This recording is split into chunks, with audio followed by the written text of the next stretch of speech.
السلام علیکم. Found, recorded, enacted. اعوذ باللہ من الشیطان الرجیم. بسم اللہ الرحمن الرحیم. ہمارا سیشن چل رہا ہے فاؤنڈ, ریکارڈڈ اینڈ ایکٹڈ کا. جی, FRA یعنی کہ کیا دیکھا, کیا لکھا اور کیا کیا. یہ ہم اپنی جو سرکار کے ساتھ نیاز بندی ہے اس کا آغاز 21ویں صدی سے ہوتا ہے. تو 21ویں صدی یعنی کہ 2000 سے لے کر 2005 تک کو ہم نے اپنا پہلا حصہ کہا ہے. 2005 کے بعد سے لے کے 10 تک کو ہم نے دوسرا حصہ کہا.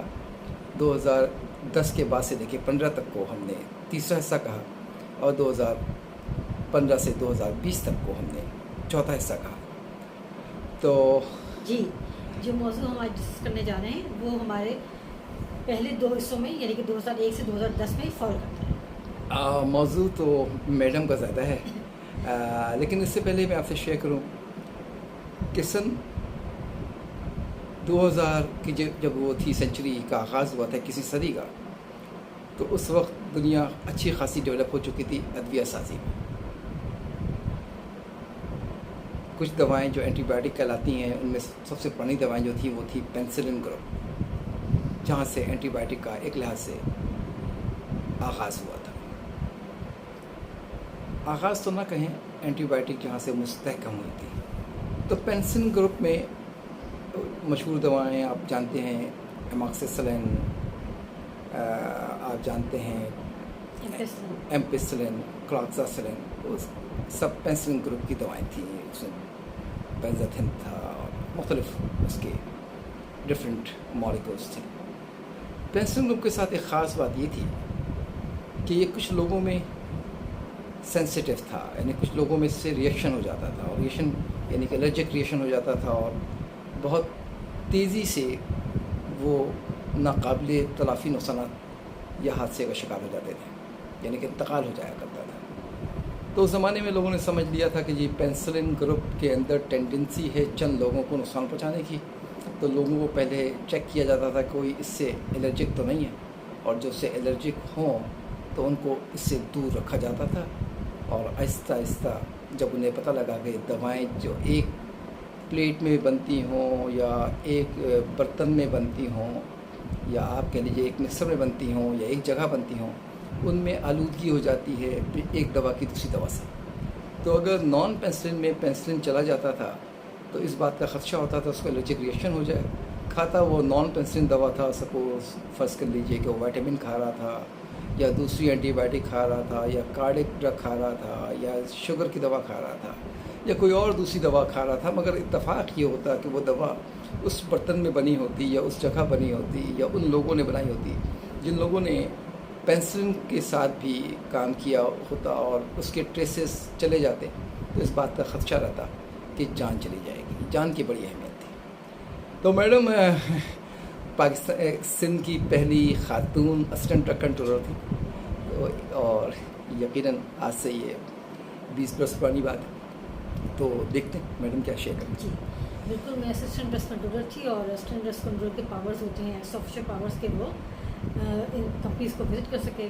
اور اس کے علاوہ وہ میں ممبر تھی ان بورڈس کی, ٹیم ممبر تھی جو کہ لائسنس گرانٹ کرتی ہیں یا رینیول گرانٹ کرتی ہیں کمپنیز کو, فارماسیوٹیکل کمپنی کو مینوفیکچرنگ لائسنس اور ان کی رینیول. تو آپ نے کیا دیکھا فرسٹ؟ جی ہاں, یس, کیا دیکھا.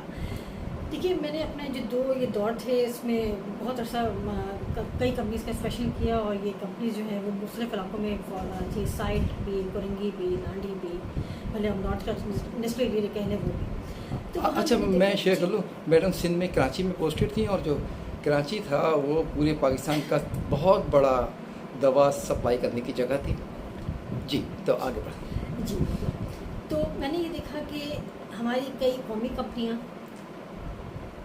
جو مطلب صف اول کی کمپنیاں ہیں, اور اس کے علاوہ جو بین الاقوامی کمپنیاں, وہ اپنی دوا بنواتی تھی, اسے نہیں کہ ٹور کرواتی تھی ان صف اول کی کمپنیوں سے, اور یہ سب کامن فیسلٹی تھی. یعنی کہ اس میں پینسلین کے علاوہ نان پینسلین دوائیں بھی بہت بنتی تھیں. فار ایگزامپل وٹامن ہو گئے, دوسری اینٹی بایوٹکس ہو گئیں, ڈائبٹیز کی ڈرگز ہو گئیں, تو یہ سب بھی بنتی تھیں. اور جو ابھی آپ نے بتایا نا کہ मिक्सर इकट्ठा होना या हवा का मिक्स हो जाना, तो इन बातों का ख्याल नहीं रखा जाता था कि HVAC अलग हो या मैन्युफैक्चरिंग इक्विपमेंट अलग हो, या डिस्पेंसिंग एक ही जगह होती थी, सैम्पलिंग एक ही जगह होती थी।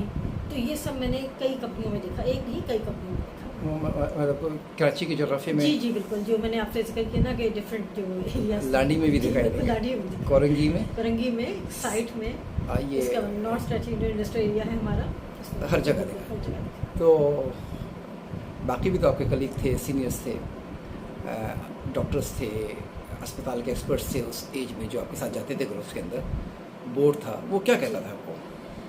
देखिए, वो मैं अपनी बात कर लेती हूँ कि मैं तो उसको बहुत डिस्करेज किया मैंने, और बहुत मैं रिजेक्ट हो गई थी इसमें। एक तो मैंने इसमें फ्लेक्सिबिलिटी नहीं दिखाई, जैसे कि लोग दिखा देते हैं, मतलब हमारे सीनियर्स का भी एक प्रेशर होता था एक तरह से अंडर द लाइन कि भाई हमें इंडस्ट्री को फैसिलिटेट करना है, लीनियंट व्यू लेना है, फ्लेक्सिबिलिटी रखनी है। लेकिन मैंने इसको, क्योंकि ये इंसानी जान का मामला है और इसमें क्योंकि बहुत कम टाइम होता है कि अगर एलर्जिक रिएक्शन हो जाए तो फेटल हो सकता है, तो इसलिए मैंने इसको राइटिंग में लेके आई, स्टॉप किया, मैन्युफैक्चरिंग की रिकमेंडेशन दी कि ये यहाँ मैन्युफैक्चरिंग नहीं होनी चाहिए कॉमन फैसिलिटी में।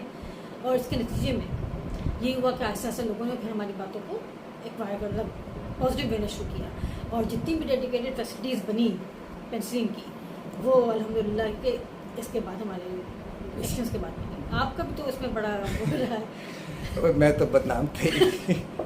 खैर जी, बहरहाल तकलीफ की बात ये थी कि 21वीं सदी के आगाज़ पर हमारे जो सीनियर्स थे वो उस तरह संजीदा नहीं थे जिस तरह संजीदा होना चाहिए, और दुनिया बहुत पहले मौज़ेब हो चुकी थी अदविया साजी के अंदर। और इसलिए हम कहते हैं ना कि अगर आप चाहते हैं कंटिन्यूस इम्प्रूव करना, तो पहले कंटिन्यूस डेवलप करें, शऊर को बुलंद करेंगे तो फिर हम समझ सकते हैं आप तरक्की करेंगे, आप कामयाबी हासिल करेंगे अगर शऊर ही बुलंद। लेकिन मैंने देखा कि कंपनीज ने पॉजिटिव रिस्पॉन्स भी दिया अभी, मगर हैरत अंगेज़ बात ये थी कि कॉर्पोरेट कंपनीज वो अमेरिकन बेस्ड थी, जो टॉप ऑफ द कंपनीज की बात हम कर रहे हैं आपसे, इट वॉज वाइट जो आजकल फाइजर है, अब आपसे बात कर रहे हैं नोवार्टिस जो आजकल नोवार्टिस है। तो ये कंपनियां टॉल करवा रही थी, इनके मुस्तकिल इंस्पेक्टर्स आते थे, मगर ये जहाँ पे टॉल करवा रही होती थी वो हमारी सफ़े अव्वल की कंपनीज थी, मगर वो कैसे दवा बनाती थी। हमने तो यहाँ तक देखा कि वो जो कोट है वो घर ले जाके धोया करते थे, और क्या क्या आपसे शेयर करें, वही आपके टूल्स होते थे, वही मिक्सर होता था, वही कंपैक्शन का एरिया जहाँ मतलब एक ही डिस्पेंसिंग एरिया में पेंसिलिन भी डिस्पेंस हो रही है, नॉन पेंसिलिन डिस्पेंस हो रही है, एक ही इक्विपमेंट में बन रही है। तो जो सवाल है ना कि फाउंड, हमें ये देखा था जी, और रिकॉर्डेड यानी कि लिखा था, उसी रियल टाइम में लिखा था, और एक्ट ये किया कि जी प्लीज़ हमने अलाउ नहीं किया। अच्छा, इस मामले को कंक्लूड करते हैं। देखिए, इस जहन में अक्सर लोग सवाल करते हैं कि यार क्यों नहीं बना सकते। देखिए, हमारे पास वक्त कम रह गया है, तो हम आपको समझाने की कोशिश करते हैं। हमें आज तक ये नहीं पता कि वो कौन सी मामूली सी मिक़दार है जिसकी वजह से पेंसिलिन क्रॉस कंटेमिनेट होने के बाद वो मामूली मिक़दार किसी भी आदमी की जान लेने का सबब बन सकता है। जान कैसे लेगा? एलर्जिक रिएक्शन होगा, जैसे उसकी बॉडी में जाएगी बॉडी एलर्जिक रिएक्शन करेगी। सब में नहीं करेगी, मगर जिसमें करेगी उसमें इस बात का ख़दशा है कि उसकी जान चली जाए, और जान से ज़्यादा बड़ी चीज़ कोई भी नहीं है, जान से ज़्यादा बड़ी चीज़ कोई भी नहीं है। तो ये हाई रिस्क है, चैलेंज है बहुत बड़ा। तो इसलिए पेंसिलिन को अलग रखना ज़रूरी है। मैं अपॉर्चुनिटी समझता हूँ बताना कि अगर आपके घर में कोई आदमी पेंसिलिन से सेंसिटिव है एक आदमी, तो फिर याद रखिए, अगर आपके घर में पेंसिलिन की सिरप आ रहा हो, टैबलेट आ रहा हो, कैप्सूल आ रहा हो, और कोई चम्मच घर का इस्तेमाल कर रहे हैं, तो ख्याल रखिएगा वो चम्मच आम चमचों के साथ मत धोइएगा, वो चम्मच उस आदमी को इस्तेमाल मत करने दीजिएगा घर के उस फ़र्द को जो सेंसिटिव हो, क्योंकि हादसे कभी कभी होते हैं, हादसों का बात दफ़ा नेमर बदल नहीं होते। अल्लाह आपको सबको और हम सबको हमेशा खैर से रखे। बहुत शुक्रिया। अल्लाह हाफ़िज़।